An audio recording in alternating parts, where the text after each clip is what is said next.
कभी कभी सबके साथ होते हुए भी हम गुमशुदा हो जाते हैं, खुद ही ढूंढ नहीं पाते खुद को। पता है हम इंसानों की सबसे बड़ी ट्रेजेडी क्या है? हम कद्र करना और किसी के खलूस को पहचानना तब शुरू करते हैं जब वो शख्स खत्म हो गया हो, मर चुका हो अंदर से। और मरे हुए इंसान की कदर की भी तो क्या की? जब किसी के लिए आपकी जात और आपकी बात बेमायनी हो जाए तो रास्ता बदल लेना ज़हनी अजियत से बचने का बेहतरीन तरीका होता है। दुनिया का सबसे महंगा लिबास इंसानियत का है, जिसकी कीमत एहसास-ए हरमे दिली है, और पहनने वाला दुनिया का सबसे अमीर इंसान कहलाता है। अपनों से खिलाफात बेशक रखें, लेकिन किसी मैदान में अपनों को हराने के लिए किसी दुश्मन की सिफ्त में खड़े होना बेवकूफ़ी और मुनाफिकत है।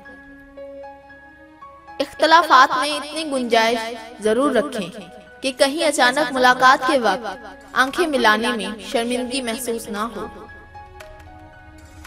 जहां ताल्लुकात में एहसासात नहीं सिर्फ मतलब हो, वहां लोगों को महसूस तक नहीं होता कि कोई उनकी जिंदगी से कब, क्यों और कैसे निकल गया। रिश्ते का तकाजा इस बात में नहीं कि कोई तुम्हें मुकम्मल कर दे, लेकिन कोई तो ऐसा होना चाहिए जिसके साथ तुम अधूरेपन को मिटा सको। अल्फाज भी इंसान के लिबास की तरह होते हैं, जब अदा होते हैं तो इंसान की शख्सियत का अक्स वाज़ेह हो जाता है। अक्लमंद वो नहीं जिसको अच्छाई और बुराई की पहचान ना हो, बल्कि असल अक्लमंद वो है जो अच्छाई की पैरवी करे और बुराई से इज्तनाब करे। मोहब्बत में जेलसी लाजिम है। जो जितना टूटकर मोहब्बत करता है उतना ही टूटकर हसद करता है। वो अपने महबूब के पास उस खुशबू को भी भटकने नहीं देता जो किसी और के वजूद से आ रही हो।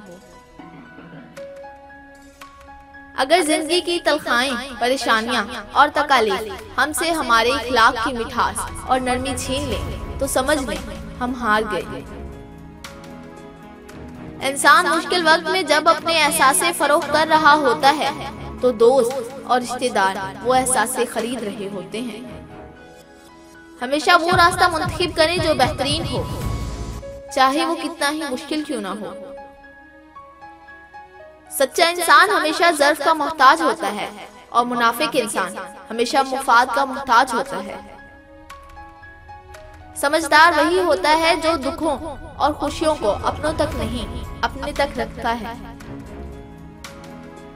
ज्यादातर लोग अपने एहसासात अपने अंदर ही रखते हैं। उनको यकीन होता है कि उनके दर्द को कोई नहीं समझ सकता। अमानत सिर्फ चीज या रकम की नहीं होती। अगर कोई अपने जज्बात, एहसासात बयान करे तो उसमें भी कभी खयानत ना करें। गुस्से में जो छोड़ जाए वो वापस आ सकता है, लेकिन जो मुस्कुरा कर छोड़ जाए वो कभी वापस नहीं आता। जब तक अपनी जात पर तनकीद बर्दाश्त करना ना सीख लो, इस वक्त तक दूसरों के बारे में भी मुकम्मल खामोशी इख्तियार किए रखो।